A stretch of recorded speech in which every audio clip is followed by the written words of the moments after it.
தாய்மார்களே, பெரியோர்களே, வருங்கால இளைஞர்களே, உங்களை எல்லாம் கூப்பிட்டு வச்சு பஞ்சாயத்து பண்ண சொல்லி நம்ம ஊர் கவுண்டர் சொல்லியிருக்காரு.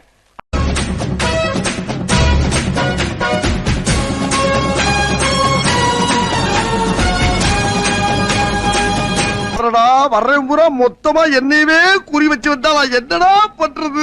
நான் மட்டும் ஜோக்கர் இல்ல, என் தலைவர் நிக்கில் அவர்களும் ஜோக்கர் தான். சூனாப்பானா, சுப்ரீம் கோர்ட்டே வந்தாலும் உன்னை ஒண்ணும் பண்ண முடியாதுடா. இதை இப்படியே மெயின்டைன் பண்ணு. நான் சொல்லிட்டேன், நானு காமெடி பண்ணாதன்னு சொல்லியிருக்கேன் நானு.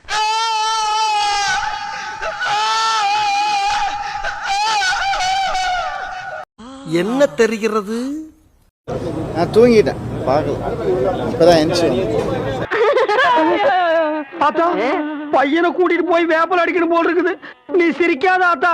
நாங்க போறதுக்கு அப்புறம் உங்களோட காட்டுக்குள்ள உட்கார்ந்து சரி, நின்னுட்டு சரி, சிரிவா சிரின்னு சரி. பெரிய சோழர் பரம்பரை. இவர் ராஜராஜ சோழன், அவர் ராஜேந்திர சோழன். தஞ்சாவூருக்கே இவங்க 2 பேரும் தான் வாரிசு. இந்த பெருச்சாளி கண்ணுக்கே தெரியாது. இது கண்ணுக்கு அழகா? தெய்வமே தெய்வமே நன்றி சொல்வேன் தெய்வமே.